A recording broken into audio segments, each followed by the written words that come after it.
Hello friends, good evening. லாஸ்ட்டாக 3 டேஸாகவே நான் கொஞ்சம் வெளியில் இருந்தேன், ட்ரேட் பண்ண முடியல. ஒரு டெத்துக்கு போயிருந்ததுனால பண்ண முடியல. ஸோ இன்றைக்கி தான் மார்க்கெட்டுக்குள்ளார வந்திருந்தேன். ஓகே, நேற்று ஈவினிங்லேருந்து. ஸோ இதை பாருங்கள், இதுலேருந்து மார்க்கெட்டில் ஃபஸ்ட்டு கேண்டில், அதாவது 10 டிசம்பர் 2025 இந்த இடத்துலேருந்து பார்த்தீங்கன்னா இந்த இடம் வரைக்குமே மார்க்கெட்டில் ஒரு டிரான்சாக்ஷனே நடக்கலை. ஓகேங்களா?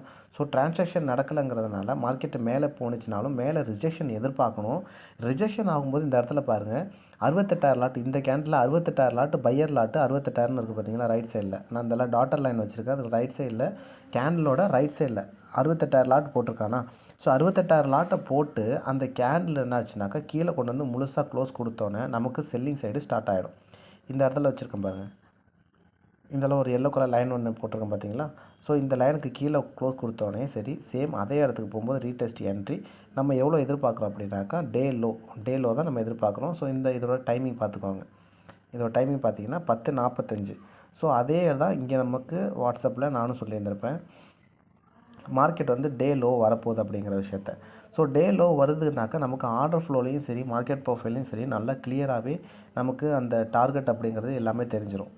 ஸோ இங்கே காட்டுறவங்களுக்கு இங்கே பாருங்கள், இதோட இது பாருங்கள் 10:45 அந்த கேண்டில் சொன்னோம் இல்லையா. ஸோ 10:45 தான் நான் என்ட்ரி எடுத்திருந்தேன். டே லோ வரத்துக்கு சான்சஸ் இருக்குது அப்படின்னு சொல்லிட்டு.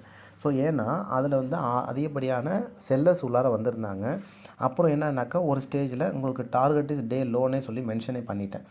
ஓகேங்களா? இந்த இடத்துல பாருங்கள், day low target is day low, HRI period will finish the target downside டார்கெட்னு சொல்லிட்டு ஃபிக்ஸ் பண்ணிட்டேன். ஸோ ஏன்னாக்கா அக்ரெசிவாக அந்த இடத்துல செல்லர்ஸ் வரத்துக்கு ஸ்டார்ட் பண்ணாங்க. அதனால மார்க்கெட்டு ஃபுல்லாக டவுன் சைடுக்கு வந்துருச்சு.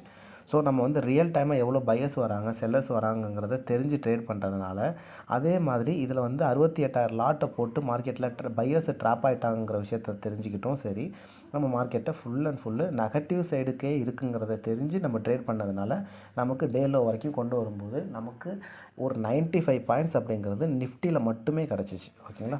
ஸோ ஓவரால் டார்கெட்டை வந்து ஃபைண்ட் அவுட் பண்ணி அதை வந்து கேட்ச் பண்ணியாச்சு. ஸோ உள்ளார உள்ளவங்களும் சரி க்ரீனில் தாங்க இன்றைக்கும் க்ளோஸ் பண்ணியிருக்காங்க. ஸோ அதையும் பாருங்கள்.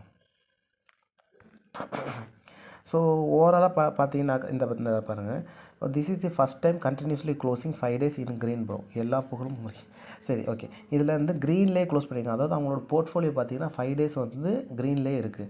அப்படின்னா அவங்களோட ட்ரேடிங் சக்ஸஸிவ் ரேஷியோ வந்து ஆர்டர் ஃப்ளோ பேஸ் பண்ணி பண்ணுறதுனால தான் அந்த அளவுக்கு அவங்களுக்கு இருக்குங்கிறத நான் சொல்ல வரேன். ஓகேங்களா? ஸோ இது மாதிரியான அனாலிசிஸ் உங்களுக்கு வேணும் அப்படின்னாக்கா எனக்கு காண்டாக்ட் பண்ணலாம், நான் உங்களுக்கு கைட் பண்ணுறேன். தேங்க்யூ ஃப்ரெண்ட்ஸ், பாய்.